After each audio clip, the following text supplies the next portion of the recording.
चलो अब हम अगला टॉपिक भारतीय अर्थव्यवस्था में आते हैं। भारत का राष्ट्रीय आय, यही मेन टॉपिक है इकोनॉमिक्स का। 2 गो टॉपिक 3 गो टॉपिक है बढ़िया, जिसको समझना है, बाकी तो तुम लोग जानते ही हो। राष्ट्रीय आय में, भारत का राष्ट्रीय आय में क्या क्या पढ़ेंगे? तो पहला पढ़ेंगे राष्ट्रीय आय का समान जानकारी, ठीक है।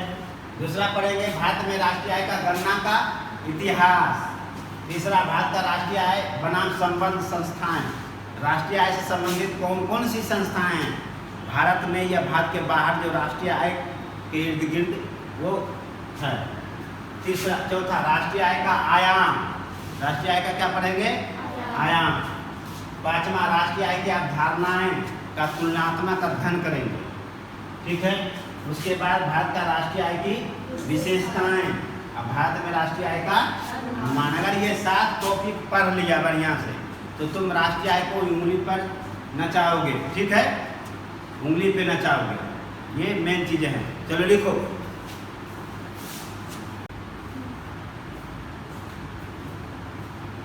चलिए अब हम लोग आते हैं राष्ट्रीय आय के पहला में। राष्ट्रीय आय के पहला में आते हैं राष्ट्रीय आय का समान जानकारी। राष्ट्रीय आय का समान जानकारी मतलब समान जानकारी इम्पोर्टेंट है, जानना जरूरी है। पहला है परिभाषा। अभिप्राय मतलब होता है परिभाषा। राष्ट्रीय आय किसको कहते हैं? किसी अर्थव्यवस्था में, किसी अर्थव्यवस्था मतलब कोई देश की अर्थव्यवस्था हम ले लेते हैं, भारत हो, अमेरिका हो, किसी को ले सकते हैं।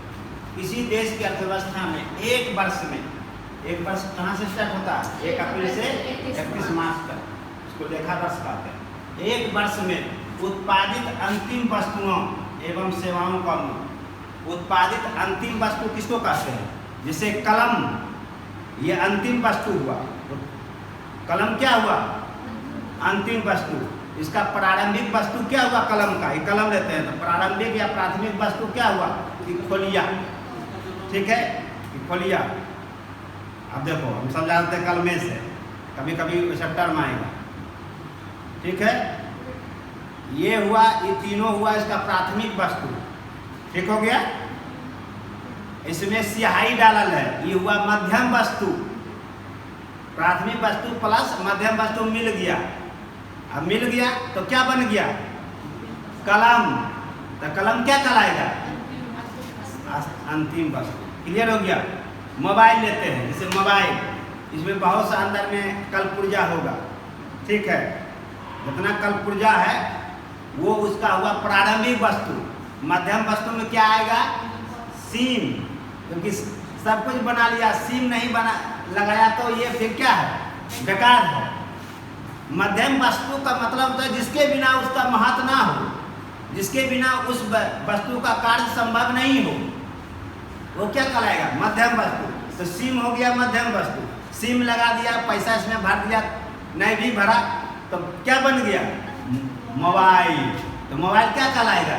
अंतिम वस्तु। जैसे गाड़ी, बॉडी, चक्का, टायर, सब क्या है? उसका प्रारंभिक वस्तु है। और इंजन लगाते हो ना, वो हो गया मध्यम वस्तु। और जब इंजन लग गया बॉडी में, टायर लग गया तो क्या बन गया? गाड़ी। तो गाड़ी क्या कहलाएगा? अंतिम वस्तु। क्लियर हो गया? अंतिम वस्तु। अब समझो, उत्पादित अंतिम वस्तुओं मतलब फाइनली कलम एवं सेवाओं का मूल्य मतलब उसमें जो कलम बनाने में जो प्रारंभिक वस्तु बनाने, कलम का प्रारंभिक वस्तु बनाने में जो लोग काम किया, मध्यम वस्तु को बनाने में जो काम किया, अब फाइनली सबको जोड़ करके वो अलग वैज्ञानिक होगा उसका, ये लगाया स्याही भरा कलम बन गया। तो जो कलम बनाने में जो मानव बल लगा, जो वैज्ञानिक होगा, मजदूर होगा, मिस्त्री होगा, उसको क्या बोलते हैं? सेवाएं। तो उत्पादित अंतिम वस्तु में जो पैसा लगा बनाने में और जितना मजदूरी लगा, दोनों का मौद्रिक मूल्य के बराबर होता है, वो क्या कहलाता है? राष्ट्रीय आय का। क्लियर हुआ? राष्ट्रीय आय किसको समझ में आया? तुमको तुम तो वहाँ लिख रही हो, तो समझी कहाँ होगी? समझ गई हो ना? समझ गए तुम लोग? किसी अर्थव्यवस्था में एक वर्ष में उत्पादित अंतिम वस्तुएं बता दी। अंतिम वस्तु क्या हुआ? एवं सेवाओं का मूल्य, मतलब उसमें जो काम किया, कलम बनाने में जितना लोग काम किया, एक मोबाइल बनाने में जितना लोग काम किया, दोनों का मूल्य क्या है? बराबर। दोनों का मूल्य जोड़ के बराबर हो जाना चाहिए। उसको क्या कहते हैं? राष्ट्रीय आय कहते हैं। राष्ट्रीय आय का निरूपण कैसे निरूपण करो? कैसे पता चलेगा कि राष्ट्रीय आय है? कैसे दिखेगा? निरूपण का मतलब होता है दिखना। तो बाजार कीमतों पर राष्ट्रीय आय, बाजार कीमत पर। मोबाइल तो बनाने में जो खर्चा लग गया ठीक है, लेकिन उस बाजार में इस मोबाइल का, नोकिया मोटोरोला का क्या कीमत है? बाजार कीमत मतलब लोग हम पूर्ति कर रहे हैं, कंपनी नोकिया कंपनी बना के बाजार में भेजा, खरीदने वाला कितना लोग है, कितने में वो खरीदने वाला सक्षम हो सकता है, उसको बोलते हैं बाजार कीमत। बाजार कीमत का मतलब विक्रय वस्तु के और क्रय करने वाला, उसको बोलते हैं बाजार कीमत। कितने लोग बाजार में उस वस्तु को खरीदने के लिए सक्षम है? तुम ये रख दोगे 10,000 रुपया, खरीद पाएगा कोई? हाँ, कहेगा ये कोई फंक्शन है ना, क्या खरीद भाई? इसका मतलब है इस वस्तु का बाजार कीमत क्या है? दाम वस्तु का अधिक है, लेकिन बाजार का कीमत नहीं है, क्योंकि कोई खरीदना ही नहीं चाह रहा है। अब समझ में आया बाजार कीमत? बाजार कीमत का मतलब होता है कि कितने लोग उसको खरीदना चाह रहा है। वस्तु का कीमत, बाजार कीमत का मतलब नहीं समझ लेना कि ये मोबाइल का 10,000 रुपया दाम है तो ये हो गया बाजार कीमत। नहीं, ये वस्तु का कीमत है। बाजार कीमत का मतलब होता है कितने लोग उस वस्तु को खरीदना चाह रहा है। अब क्लियर हुआ बाजार कीमत मतलब? तो बाजार कीमतों पर शुद्ध सकल राष्ट्रीय उत्पाद में क्या घटा दोगे? वस्तु का मूल्य घटा देना है। वस्तु का मूल्यह्रास, मूल्यह्रास का मतलब होता है कटौती, मूल्य कटौती, मूल्यह्रास। ये ह्रास शब्द का अर्थ होता है मूल्य में कटौती, मतलब वस्तु को बनाने में कितना लगा उसको काट देना है, और टैक्स कितना लगा उसको काट देना है, और सरकार जो अनुदान दिया उसको जोड़ देना है। उसको क्या कहते हैं? राष्ट्रीय आय का निरूपण कहते हैं। राष्ट्रीय आय कैसे निकालोगे? कहाँ तुम्हारे दिमाग में याद आ रहा है? याद मत करो अभी, आपको याद करना ठीक है। 11 बजे टाइम है याद करने का। टाइम कितने बजे? 11 बजे। 11 बजे जितनी यादें किसी का है तो भी याद करो। याद करते करते सो जाओ, कोई दिक्कत नहीं है। फिर 5 बजे से अपनी यादें में आ जाना। अपनी यादें अपनी यादें क्या है? किताब है, ठीक है। राष्ट्रीय आय कैसे निकालता है? कोई देश राष्ट्रीय आय कैसे निकालता है? सीधा समझो, बाजार सामान उमान बना लिया, ठीक है, सामान बना के बाजार में भेज दिया, बाजार में गया वो सामान, कितने लोग खरीदने वाला, ठीक है, कितने लोग खरीदने वाला। तो मान लीजिए कोई वस्तु का, अब एक वस्तु लेते हैं, समझो वस्तु का कंपनी अनुमान लगाता है, कंपनी अनुमान लगाता है कि वस्तु का हम 10 रुपया में कलम मार्केट में रखेंगे तो लोग खरीदेगा, ठीक है। तो 10 रुपया रखा, 10 रुपया रखा कलम का कीमत, कलम का कीमत रखा कितना? तो इसको क्या कहेंगे? बाजार मूल्य हो गया, प्रचलित हो गया ना।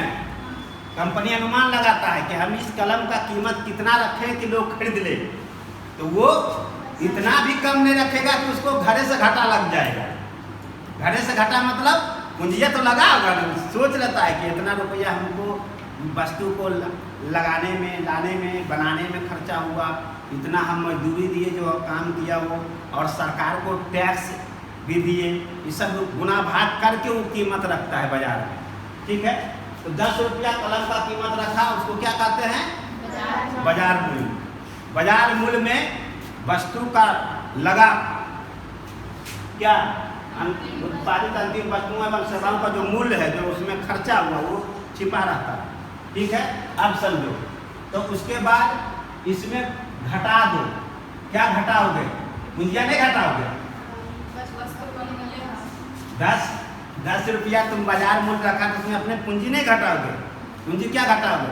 तुमको उसको बनाने में जो खर्चा लगा उसको क्या कहते हैं? वस्तु का मूल्य, वो घटा दोगे। और तुम सरकार का जो टैक्स टैक्स और प्रत्यक्ष कर सरकार को सबसे अधिक कर प्रत्यक्ष से आता है। वो प्रत्यक्ष मतलब जिसको तुम नहीं जान रहे हो फिर भी तुम टैक्स दे रहे हो। शैम्पू खरीदोगे तो उसमें लिखल रहेगा ऑल टैक्स इतना। 1 रुपया का भी शैम्पू खरीदो पोछ वाला, उसमें लिखल रहेगा, कभी आज के देख लेना।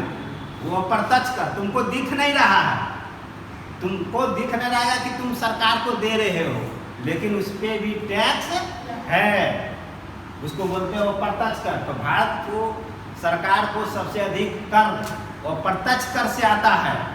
और प्रत्यक्ष कर में तुम डायरेक्ट सरकार को नहीं दे रहे हो, तुम किसको दिया?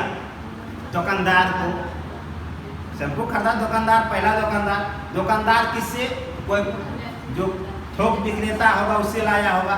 थोक विक्रेता किससे? कोई कंपनी से लाया होगा। और कंपनी किसको दे रहा है? सरकार को। नहीं तो वो प्रत्यक्ष का मतलब होता है बिचा में कोई आ जाए,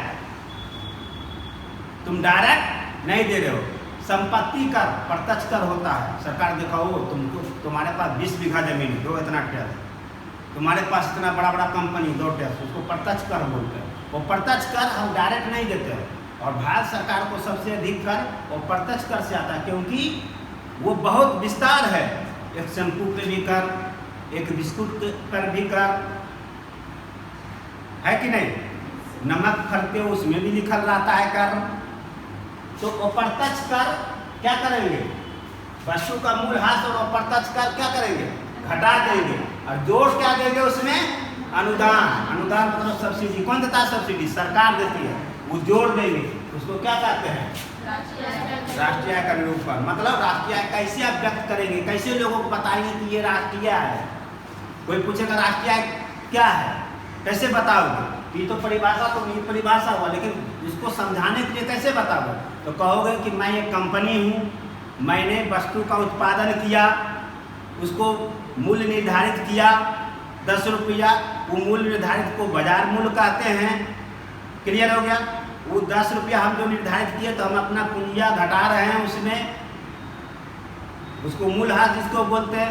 सरकार को जो प्रत्यक्ष टैक्स उसको भी हम घटा रहे हैं, और सरकार जो हमको अनुदान दिया उसको हम जोड़ रहे हैं। और जो मूल्य हुआ उसको बाजार कीमतों पर क्या कहेंगे? अब समझ में आया? राष्ट्रीय आय बाजार कीमतों पर। तो राष्ट्रीय आय हमेशा बाजार कीमतों पर व्यक्त किया जाता है। किस पे व्यक्त किया जाता है? बाजार कीमतों पर। राष्ट्रीय आय का गणना में परिवर्तन, आधार वर्ष में परिवर्तन। पहले 2015 के पहले राष्ट्रीय आय का आधार वर्ष कितना था? पूर्व में 2004-5। वर्तमान में कितना है राष्ट्रीय आय का आधार वर्ष? कब से? 2015 से आधार वर्ष क्या है? 11-12। आधार वर्ष का मतलब होता है पीछे जाना, कि उस समय क्या स्थिति थी। आधार वर्ष के आधार पर किसी देश की अर्थव्यवस्था का बढ़िया विकास है तो मानना तो वह देश का विकास हो रहा है। अभी जो है उसको बोलते हैं बाजार प्रचलित के आधार पर। आधार वर्ष हमेशा पीछे होता है। 2015 से आधार वर्ष किसको लिया है? 11-12 में जो विकास की स्थिति थी उस आधार पर मापा जा रहा है। इसके पहले 2004-5 पे गणना विधि में क्या परिवर्तन हुआ? पहले क्या चीज पर मापा जाता था राष्ट्रीय आय को? साधन लागत पर गणना किया जाता था। साधन का लागत का मतलब किसी वस्तु को उत्पादन में क्या लागत लगा तुमको, उसको क्या बोलेंगे? साधन लागत। पढ़ाएंगे आगे। वर्तमान में किस पे गणना होता है? बताइए। बाजार कीमतों पर बताए ना।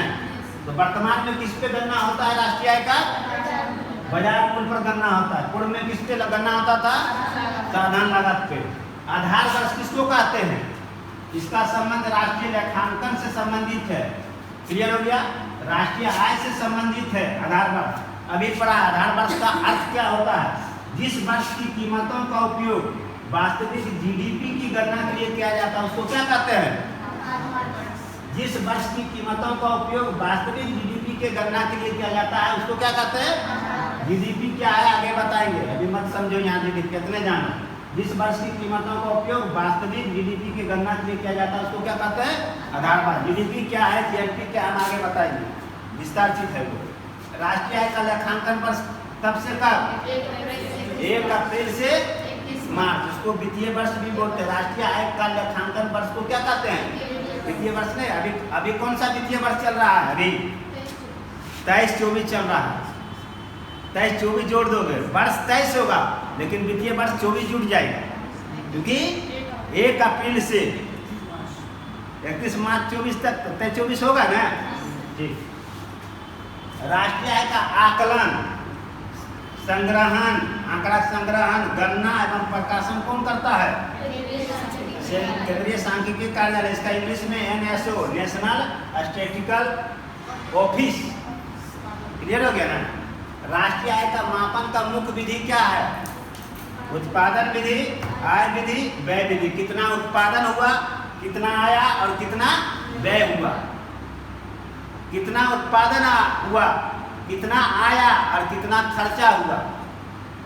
उत्पादन हम कितना किए, उसमें आमदनी कितना हुआ और खर्चा कितना हुआ। तो खर्चा क्या होता है, क्या खर्चा होगा? और ये खर्चा है तुम्हारा कोई वस्तु बनाने में, इसमें वस्तु का मूल्यह्रास में मूल कटौती। क्या क्या कटौती करते हो? कच्चा माल खरीदने के लिए बिजली कितना खपत हुआ, किराया भाड़ा कितना दिया, मजदूरी कितना भुगतान किया, कहीं से पूंजी कंपनी बनाने के लिए ऋण लिया होगा तो ब्याज दिया होगा। इस सब को एक शब्द में क्या बोलते हैं? वस्तु का मूल्यह्रास बोलते हैं। क्लियर हो गया ना। आगे, राष्ट्रीय आय का गणना की समस्या, क्या समस्या है? वो संगठित क्षेत्र का, वो संगठित क्षेत्र में पता ही नहीं चलता है कि कितना लोग हैं। अब चुपके से तुम घर में मधुबनी पेंटिंग कर रही हो, सरकार को थोड़ा पता है कि तुम मधुबनी पेंटिंग के बना के भारी मात्रा में कमा रही हो। मधुबनी पेंटिंग घर में लोग पेंटिंग करके बेचता है ना, इसको क्या बोलते हो? वो संगठित क्षेत्र। तो सरकार को तो नहीं पता है। सरकार के पास जो रजिस्टर्ड है कंपनी, चाहे जो रजिस्टर्ड पंजीकरण कराता है, वही नहीं पता है, तो उसी को ना मापेगा। और जो ऐसे बिना रजिस्ट्रेशन का दुकान खोलने हैं, कोई क्या चीज़ बना रहा है, कोई टोकरी बना रहा है, कोई मधुबनी पेंटिंग बना के खा रहा है, कोई कुछ खा रहा है, तो वो तो नहीं जुड़ेगा। तो उसी को बोलते हैं वो संगठित क्षेत्र। यानी राष्ट्रीय आय की गणना की समस्या क्या है? वो संगठित क्षेत्र है, उसका शामिल नहीं होता है, जिसके कारण कि सरकार को गणना करने में क्या है?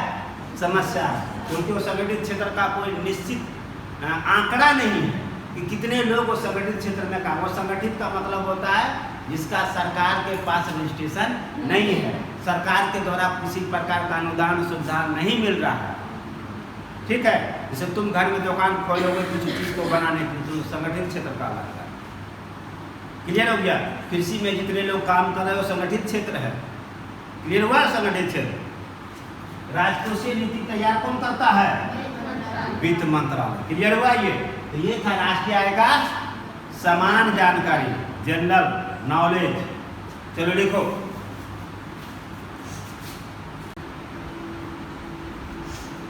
चलो हम आगे देखते हैं। इसे 1948 है, अब हो गया।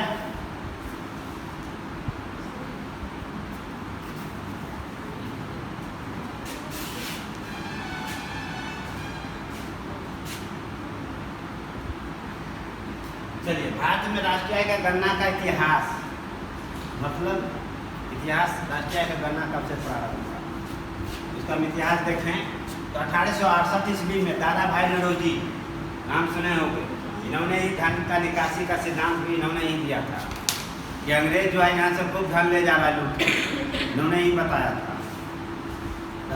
Poverty British un British rule in India पुस्तक था इनका, उसी पुस्तक में इन्होंने बताया था। दादा भाई नौरोजी भारत में प्रथम बार राष्ट्रीय आय एवं प्रति व्यक्ति आय का गणना किया। प्रथम बार राष्ट्रीय आय भारत में एवं प्रति व्यक्ति आय का गणना किसने किया? दादा भाई नौरोजी ने किया।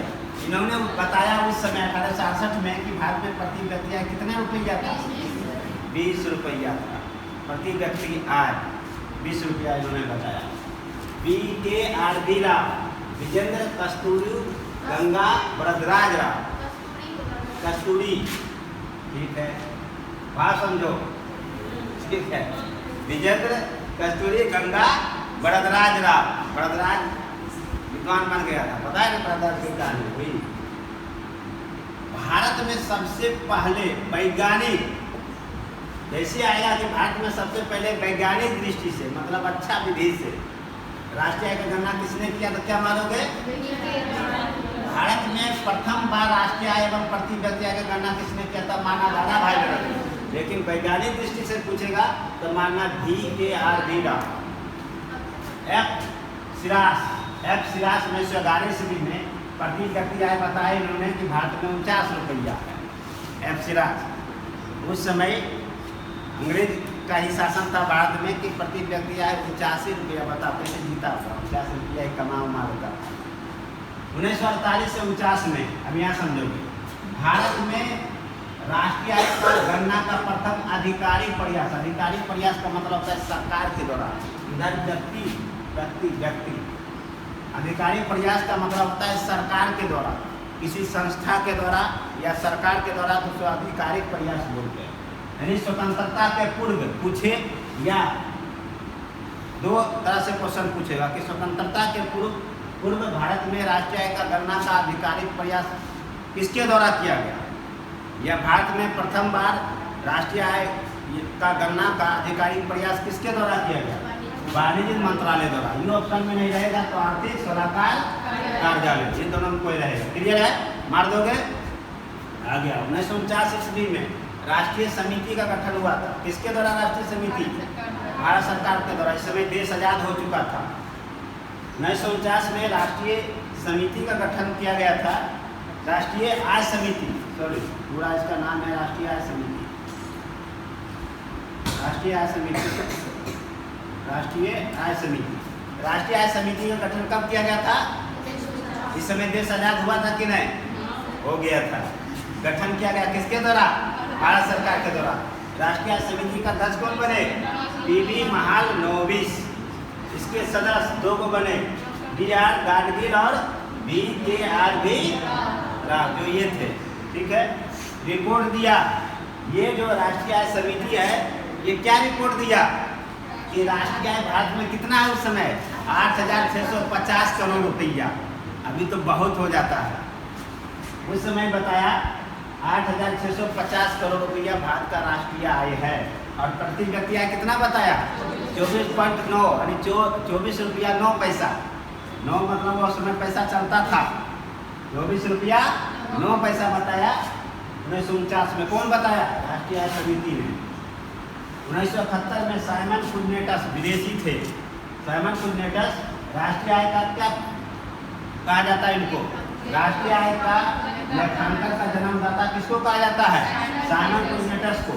आधुनिक आर्थिक विकास का विश्लेषण किसने किया, साइमन कुजनेटस ने। इसीलिए इसे अर्थशास्त्र का नोबेल पुरस्कार मिला था 1971 में। क्लियर है, साइमन कुजनेटस को क्यों मिला था, क्योंकि ये आधुनिक आर्थिक विकास का विश्लेषण किया, राष्ट्रीय आय लेखांकन का इसे जन्मदाता कहा जाता है। चलो लिखो।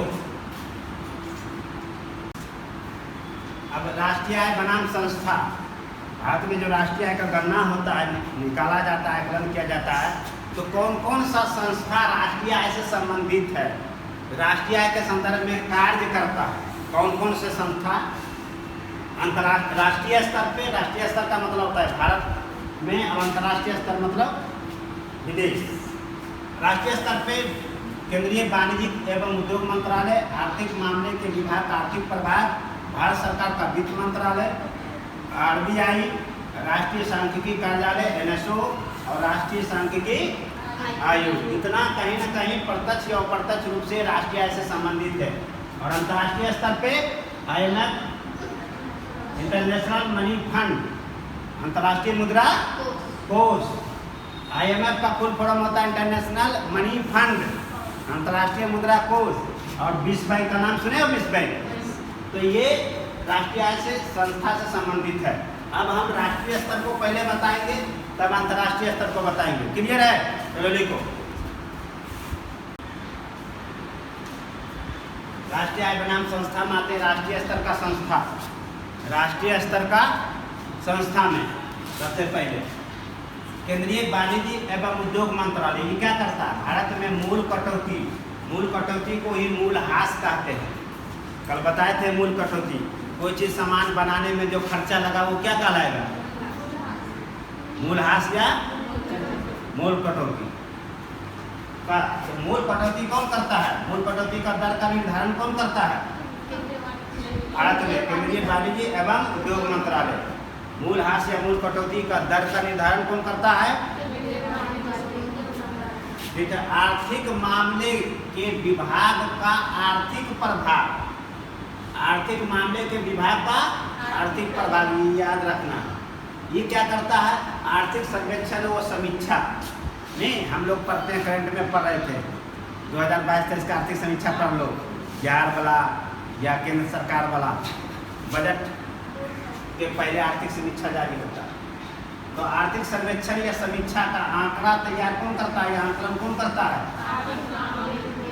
ये आंकलन किया, तैयार किया और प्रकाशित कौन करता है? ये तैयार करता है। आर्थिक सर्वेक्षण का आंकड़ा को तैयार कर दिया, अब वित्त मंत्रालय को दे दिया, तो क्या प्रकाशित कर दीजिए, वित्त मंत्रालय प्रकाशित करता है। तो प्रत्येक वर्ष भारत का आर्थिक सर्वेक्षण और समीक्षा का सरकारी तौर पर प्रकाशित कौन करता है? तैयार कौन करता है? आंकड़ा आर्थिक मामले के विभाग का आर्थिक विभाग। अब वित्त मंत्रालय एक और काम करता है, राजकोषीय नीति तैयार करता है। सरकार का राजकोषीय नीति, कितना पैसा आया, कितना व्यय हुआ, पूंजीगत आय, राजस्व आय, पूंजीगत व्यय, राजस्व व्यय, प्राथमिक घाटा, बजटीय घाटा, राजकोषीय घाटा, ये सभी को एक शब्द में राजकोषीय नीति कहते हैं। राजकोषीय नीति पढ़ाएंगे, घबराना नहीं है। क्या भारतीय reserve bank RBI, RBI Bharat का बैंक है। भारत का बैंकर किसे कहा गया है? भारत का केंद्रीय बैंक कौन है? आरबीआई है, भारत का सरकारी बैंक। बाकी जितना बैंक तुमको नजर आ रहा है, एसबीआई हो, बैंक ऑफ बड़ौदा हो, जितना बैंक तुम देख रही हो, ये सब आरबीआई का वित्त प्रदत्त है। आरबीआई उसको संचालित कर रहा है, एसबीआई को भारत सरकार नहीं कर रहा। भारत सरकार का बैंक कौन है? इसलिए इसको केंद्रीय बैंक भी कहते हैं। आरबीआई को बैंकों का बैंक भी कहते हैं, सरकार का बैंकर भी कहलाता है, खजाना ये है। ठीक है। विदेशों से शुद्ध साधन आय, यानी दूसरे देश से जो आय आता है, साधन आय। साधन का मतलब क्या होता है? साधन लागत। हाँ, कपड़ा कल नहीं आई थी, चलो आगे। विदेशों, आगे बता देंगे साधन का मतलब क्या था। विदेशों से शुद्ध साधन आय मतलब आय प्राप्त करने का जो साधन है, व्यापार से, कोई निवेश से, उसको साधन बोलते हैं। साधन तुम्हारा पढ़ने का साधन क्या है? किताब है, कॉपी है, कलम है, वही हुआ शुद्ध साधन आय। साधन का मतलब होता है माध्यम। कौन कौन माध्यम से? विदेशों से शुद्ध साधन आय संबंधी आंकड़ा का संग्रहण, तैयार एवं प्रकाशन कौन करता है? आरबीआई। हम विदेशों से आय कैसे प्राप्त करते हैं? कौन कौन साधन से? हमारे यहाँ का सरकार वहाँ निवेश करता होगा, वहाँ की कंपनी में। हम व्यापार बाहर से करते हैं, हम बाहर देशों को निर्यात करते हैं, ये है ना। हम वहाँ पे उद्योग धंधा स्थापित करते हैं, तो हमको आय आता है विदेशों में। वही हुआ, विदेशों से शुद्ध साधन आय संबंधी आंकड़ा का संग्रहण करना, तैयार करना और प्रकाशन करना काम किसका है? आरबीआई का। वर्ष 2018 से राष्ट्रीय आय मतलब आर्थिक गतिविधि का मापन आरबीआई द्वारा सकल मूल्यवर्धन के स्थान पर किसके आधार पर कर रहा है? सकल घरेलू यानी जीडीपी। इसका मतलब है कि आरबीआई 2018 के पहले राष्ट्रीय आय का गणना किस आधार पे करता था? 2018 के पहले सकल मूल्य वर्धन के आधार पे। 2018 के बाद अब किसके आधार पे कर रहा है? तो वर्तमान में आरबीआई राष्ट्रीय आय का गणना किस आधार पे कर रहा है? जीडीपी, सकल घरेलू उत्पाद के द्वारा। क्लियर हो गया? 2018 के पहले कर रहा था सकल मूल्य वर्धन गैप के द्वारा, इसके आधार पे। वर्तमान में सकल घरेलू उत्पाद जीडीपी के द्वारा किया जाता है। भारत में पूंजी निर्माण का आंकड़ा संग्रहण कौन करता है, एकत्र कौन करता है? पूंजी निर्माण का आंकड़ा एकत्र करना, संग्रहण करना किसका काम है? आरबीआई का काम है। चलो लिखो।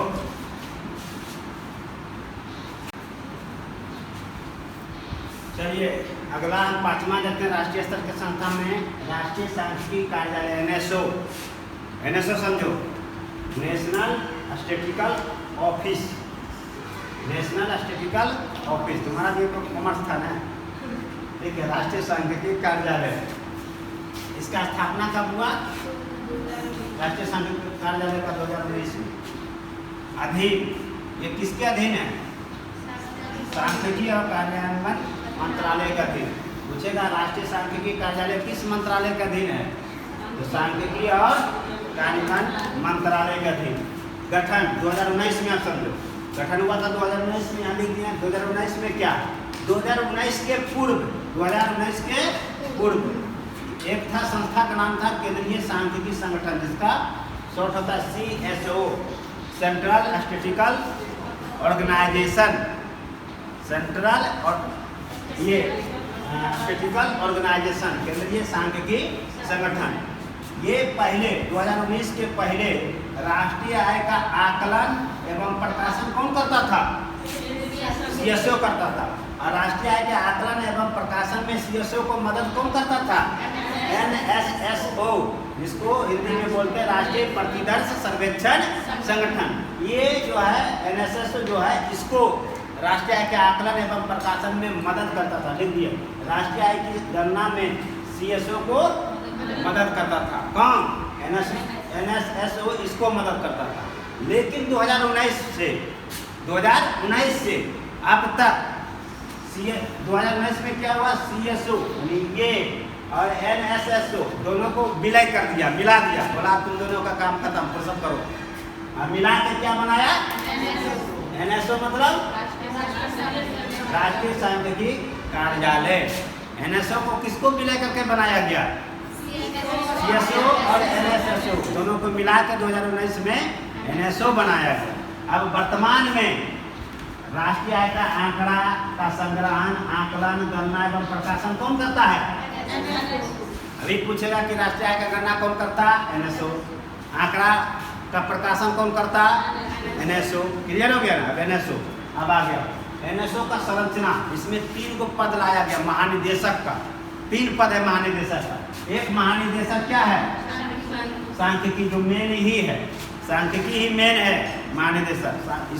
इसका ये जो महानिदेशक होता है सांख्यिकी विद होता है, सांख्यिकी का बहुत बड़ा ज्ञाता, बहुत बड़ा जानकार।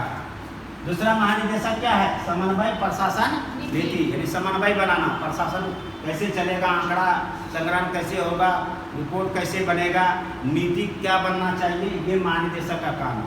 तीसरा महानिदेशक राष्ट्रीय प्रतिदर्श सर्वेक्षण, क्योंकि विलय कर दिया तो कुछ तो लाएगा। तो तीसरा महानिदेशक है राष्ट्रीय प्रतिदर्श सर्वेक्षण, या राष्ट्रीय सचिव को प्रतिवेदन प्रस्तुत करता है। पूछेगा कौन सा महानिदेशक राष्ट्रीय सचिव को प्रतिवेदन प्रस्तुत करता है? क्या मालूम है? महानिदेशक राष्ट्रीय प्रतिदर्श सर्वेक्षण। कौन सा महानिदेशक सांख्यिकी से संबंधित प्रशासन नीति या समन्वय का कार्य करता है? क्या मानोगे? महानिदेशक समन्वय प्रशासन नीति। क्लियर हो गया? कौन सा महानिदेशक मुख्य सांख्यिकी विद होते हैं? महानिदेशक सांख्यिकी। क्लियर हो गया? अब ये NSO का कार्य क्या है?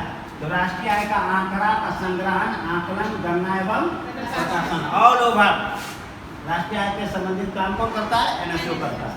पूंजी निर्माण संबंधी आंकड़ा तैयार कौन करता है? अब पूंजी निर्माण संबंधी आंकड़ा का इकट्ठा करना, संग्रहण करना, एकत्र करना किसका काम है? जल्दी बताओ।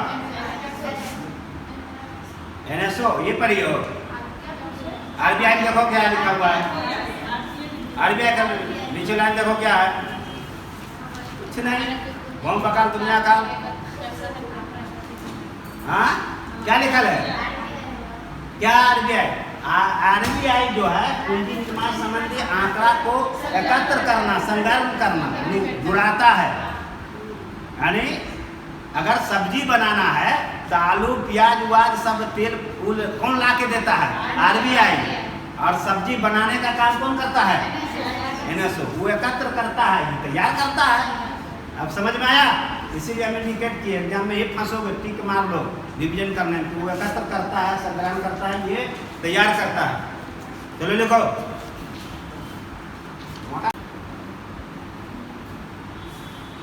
राष्ट्रीय सांख्यिकी आयोग NSC, राष्ट्रीय सांख्यिकी आयोग NSC, ठीक है। नेशनल स्टैटिस्टिकल कमीशन, कमीशन का हिंदी आयोग होता है और अंग्रेजी मुझे भी आता है, ऐसा मत समझ। आ गया। राष्ट्रीय सांख्यिकी आयोग का गठन कब हुआ था? 2005 में हुआ था। किस आयोग की रिपोर्ट के आधार पर इसका गठन हुआ था? रंगराजन आयोग के अनुशंसा के आधार पर रंगराजन आयोग ने अनुशंसा किया था कि एक सांख्यिकी आयोग का गठन होना चाहिए, तो सरकार ने 2005 में गठन कर दिया राष्ट्रीय सांख्यिकी आयोग। राष्ट्रीय सांख्यिकी आयोग का सचिव के बारे में समझिए। भारत का मुख्य सांख्यिकीविद, भारत का मुख्य सांख्यिकीविद जो NSO, नेशनल स्टैटिस्टिकल ऑफिस, राष्ट्रीय सांख्यिकी कार्यालय का जो महानिदेशक सांख्यिकीविद बताया ना, वही सांख्यिकीविद किसका किसका सचिव होता है? NSO का सचिव भी होता है। क्लियर हो गया? सांख्यिकी एवं कार्यक्रम मंत्रालय का भी क्या होता है? सचिव होता है। सांख्यिकी एवं कार्यक्रम मंत्रालय के अंतर्गत कौन सा विभाग होता है? कौन विभाग है इसके अधीन? राष्ट्रीय सांख्यिकी कार्यालय। नहीं लिखाए हैं? हवा मुड़ते हो तुम लोग, तो फिर क्यों नहीं बोली? सांख्यिकी एवं कार्यक्रम मंत्रालय का सचिव मुख्य सांख्यिकीविद ही होता है। NSC यानी राष्ट्रीय सांख्यिकी आयोग का भी सचिव कौन होता है? मुख्य सांख्यिकीविद। यानी मुख्य सांख्यिकीविद यानी एक व्यक्ति 3 विभाग का सचिव होता है। NSO का भी होता है, सांख्यिकी एवं कार्यक्रम मंत्रालय का भी होता है और NSC का भी होता है। गलत मत करना एग्जाम में। इसका गठन का उद्देश्य क्या था? आंकड़ों के संग्रहण के संबंध में सांख्यिकी एजेंसियों के सामने आने वाली समस्याओं को कम करना। अगर NSO सांख्यिकी एजेंसी उसको राष्ट्रीय आय के संबंधित या सांख्यिकी से संबंधित कोई आंकड़ा जुटा रहा है, काम कर रहा है, उसमें कोई समस्या आ रहा है काम करने में, तो समस्या को कौन सुलझाएगा? क्लियर हुआ? राष्ट्रीय सांख्यिकी आयोग। हाँ, चलो देखो। चलो राष्ट्रीय स्तर पर हमने देख लिया संस्था को, अब अंतर्राष्ट्रीय स्तर पर देखो। पहले समझो, अंतर्राष्ट्रीय स्तर पे दो है, एक IMF है, एक विश्व बैंक। IMF का जानो, इंटरनेशनल मनी फंड, अंतर्राष्ट्रीय मुद्रा कोष। अंतर्राष्ट्रीय मुद्रा कोष जो है, IMF जो है, गणना करता है विश्व के देशों को। क्या चीज़ का गणना करता है? चाहे भारत हो, अमेरिका हो, किसी भी विश्व में जितने भी देश है, उसका गणना करता है।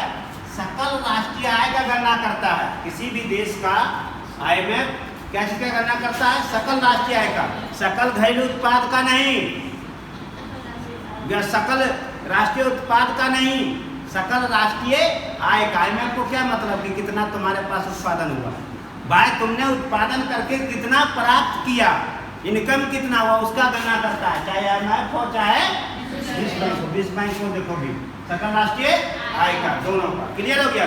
लिख देगा विश्व बैंक या IMF द्वारा गणना किया जाता है सकल घरेलू उत्पाद का, सकल राष्ट्रीय उत्पाद का, सकल राष्ट्रीय आय का, शुद्ध सकल घरेलू उत्पाद का। क्या मारोगे? सकल राष्ट्रीय आय का। चलो, तो सकल राष्ट्रीय आय का ये गणना करता है IMF विश्व के देशों का। तो किस आधार पे गणना करता है? क्रय शक्ति क्षमता। उस देश के लोगों को, चाहे भारत का अगर ले ले, तो IMF गणना के क्रम में ये देखता है कि भारत के लोगों को किसी चीज़ का क्रय करने की कितनी क्षमता है। क्या एप्पल मोबाइल सब खरीद सकता है कि नहीं? क्रय शक्ति क्षमता मतलब खरीदने की शक्ति। बहुत लोग कहता हम गरीब ही, हम नए एप्पल मोबाइल नहीं खरीदे पा रहे, मतलब क्रय शक्ति क्षमता उसका नहीं है। ठेठ में समझो, जो गांव में तुम लोग बोलती हो, चाहे जो पढ़े लिखे इंसान नहीं भी पढ़े लिखे फिर भी बोलते समझ आ रहे हैं, इकोनॉमिक्स की भाषा बोल रहे हैं। क्रय शक्ति क्षमता। मुद्रा विनिमय दर, मुद्रा विनिमय दर का मतलब होता है हम पैसा दिए और उसके बदले हम सामान लिए, इसको बोलते हैं मुद्रा विनिमय दर। या दूसरे अर्थों में हमारा मुद्रा, जैसे अमेरिका डॉलर, पूरे दुनिया में मुद्रा की तुलना किससे होता है? अमेरिका के डॉलर से, अमेरिकी डॉलर, अमेरिकी डॉलर से होता है। अगर अमेरिकी डॉलर में $1 में 82.4 पैसा अगर मिल रहा है तुमको, तो समझना कि हमारा मुद्रा मजबूत है। अगर 82.4 से कम मिल रहा है, $1 में तुमको 81 रुपया मिल रहा, तो समझना तुम्हारा डॉलर की तुलना में भारतीय मुद्रा कमजोर है। जो ही $1 में 82.4 से अधिक पैसा मिलने लगेगा तुमको इंडियन पैसा, अगर $1 में हमने अगर 82.4 रुपया दिया और हमको $1 वो दे रहा, तो समझना मेरा पैसा मजबूत है। और कम मिल रहा, $1 में हमको 80 रुपया दे रहा, तो मेरा मुद्रा क्या है? कमजोर है। तो मुद्रा विनिमय दर का दो अर्थ होता है, मुद्रा हम दिए और वस्तु लिए, तो मुद्रा विनिमय दर कहते हैं। और दूसरा कि डॉलर, पूरे दुनिया में अमेरिकी डॉलर की तुलना में हमारा मुद्रा कितना मजबूत है, हम $1 में कितना पैसा हमको मिल जाता है, उसको क्या बोलते हैं? मुद्रा विनिमय दर बोलते हैं। व्यापार भुगतान संतुलन, तीसरा आधार क्या गणना का? व्यापार भुगतान संतुलन। पूरी दुनिया में व्यापार भुगतान संतुलन से या व्यापार विनिमय दर से संबंधित रिपोर्ट कौन जारी करता है? अंतर्राष्ट्रीय मुद्रा कोष। व्यापार भुगतान संतुलन क्या है? व्यापार भुगतान संतुलन का मतलब है, समझो ये USA है, यानी भारत है, ये दिया ₹100 का सामान और यहाँ से ही लाया ₹90 का, ठीक है, यानी भेजे, निर्यात किए हम ₹100 का और अमेरिका से मंगाए हम ₹90 का सामान। तो भुगतान संतुलन किसके पक्ष में है? भारत के पक्ष में है। हम मजबूत हैं क्योंकि वो उसका हम ₹100 का सामान उसको भेजे, यानी प्राप्ति हम उससे ₹100 किए और हम भुगतान उसको कितना कर रहे हैं? ₹90। तो भुगतान संतुलन किसके पक्ष में है? भारत के पक्ष में। इसका मतलब अमेरिका के पक्ष में भुगतान असंतुलन है, उसी को बोलते हैं व्यापार भुगतान संतुलन। तो व्यापार भुगतान संतुलन मुद्रा विनिमय दर और क्रय शक्ति क्षमता के आधार पे गणना, विश्व के देशों का रैंकिंग तैयार करना कि कौन देश पहला, कौन देश दूसरा, ये कौन करता है? तीनों आधार पे अंतर्राष्ट्रीय मुद्रा कोष। तो विश्व के देशों का रैंकिंग कौन तैयार करता है? 3 आधार पे, तो IMF क्रय शक्ति क्षमता के आधार पे और दूसरा मुद्रा विनिमय दर एवं भुगतान। तो क्रय शक्ति क्षमता के आधार पे पहला देश दुनिया में कौन है? दूसरा, तीसरा भारत। क्रय शक्ति क्षमता के आधार पे विश्व की तीसरी अर्थव्यवस्था है भारत। लेकिन मुद्रा विनिमय दर एवं भुगतान संतुलन के आधार पे विश्व का कितनी अर्थव्यवस्था भारत? 7वां। पहला कौन है? दूसरा UAE, संयुक्त अरब अमीरात। हम पढ़ाए थे संयुक्त अरब अमीरात, 7 को अमीरात मिला के संयुक्त अरब अमीरात बना, पढ़ाए थे, पढ़ियो तो कब पूछेंगे बता दे रहे। संयुक्त अरब अमीरात में कौन कौन है? झूठे मूड़ी मत हिलाना। तीसरा चीन, ठीक है, 7वां भारत। अब आओ विश्व बैंक। विश्व बैंक द्वारा गणना किया जाता है किसका? वो है ये गणना का आधार देखो, क्रय शक्ति क्षमता के आधार पे IMF भी करता है, क्रय शक्ति क्षमता के आधार पे विश्व बैंक भी करता है ना। क्रय शक्ति क्षमता के आधार पे विश्व के देशों का रैंकिंग तैयार किया जाता है या गणना किया जाता है। A IMF के द्वारा, B 1 नंबर, IMF के द्वारा 2 नंबर, विश्व बैंक के द्वारा C 1 एवं 2 दोनों, D उपरोक्त में से कोई नहीं। क्या मारोगे? हाँ, C होगा, 1 एवं 2 दोनों। क्लियर हो गया? दोनों। तो क्रय शक्ति क्षमता का आधार पे विश्व बैंक और अंतर्राष्ट्रीय मुद्रा कोष दोनों गणना करता है, रैंकिंग तैयार करता है। लेकिन विश्व बैंक ये जहां मुद्रा विनिमय दर और भुगतान संतुलन पे आए ना, तो विश्व बैंक सकल घरेलू उत्पाद और सकल घरेलू बचत उत्पाद के आधार पे। क्लियर है? भारत का प्रति व्यक्ति सकल राष्ट्रीय आय, विश्व बैंक जो बताया कि भारत का प्रति व्यक्ति सकल राष्ट्रीय आय कितना है, विश्व बैंक बताया है प्रचलित विनिमय दर पर 2120 अमेरिकी डॉलर। यानी विश्व बैंक ने कहा है भारत का प्रति व्यक्ति राष्ट्रीय आय कितना, प्रचलित विनिमय दर पर 2120 अमेरिकी डॉलर और क्रय क्षमता के आधार पे 6920 अमेरिकी डॉलर है भारत का प्रति व्यक्ति सकल राष्ट्रीय आय। ये बताया विश्व बैंक। अब विश्व बैंक जो है विश्व के देशों का रैंकिंग तैयार किया 3 आधार पे, ये 2 आधार पे, ये 3 आधार पे। सकल घरेलू उत्पाद पे प्रथम स्थान किसका, दूसरा, 7वां घरेलू बचत उत्पाद के आधार पे प्रथम, 7वां क्रय शक्ति क्षमता के आधार पे प्रथम, दूसरा, तीसरा।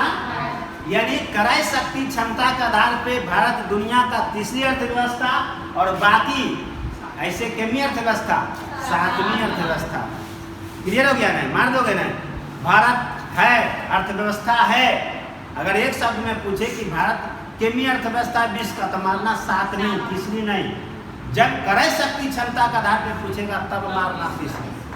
लेकिन अगर एक लाइन में पूछे भारत विश्व की अर्थव्यवस्था है, ए प्रथम, बी द्वितीय, सी तीसरा, डी 7वां, क्या मानोगे? 7वां अर्थव्यवस्था मानना। तो ये था राष्ट्रीय आय से संबंधित समान जानकारी, राष्ट्रीय आय का गणना का इतिहास, कब से प्रारंभ हुआ, राष्ट्रीय आय के गणना से संबंधित संस्थाएं, भारत की संस्थाएं और विश्व स्तर की संस्थाएं हमने ऑल ओवर आपको बता दिया। इसी से पूछता है, यहीं से पूछा भी है। अगर इसको आप बार बार रिवीजन करोगे तो एक भी प्रश्न, चाहे बीपीएससी हो, कोई भी एग्जाम हो, नहीं छूटेगा। अगर आप रिवीजन नहीं करोगे तो क्या छूटेगा। तो आज का क्लास यहीं तक, अगले क्लास का इंतजार कीजिए। अगले क्लास में हम आपको राष्ट्रीय आय से संबंधित आयाम बताएंगे। आयाम मतलब विभिन्न राष्ट्रीय आय का मापन का तरीका, मापन का विधि, प्रति व्यक्ति आय की संकल्पनाएं, राष्ट्रीय आय की अवधारणाएं, ये सब कॉन्सेप्ट वाला हम आपको अगले क्लास में बताएंगे। अगले क्लास का इंतजार कीजिए, अगले वीडियो का इंतजार कीजिए। तब तक के लिए बहुत बहुत धन्यवाद। Thank you.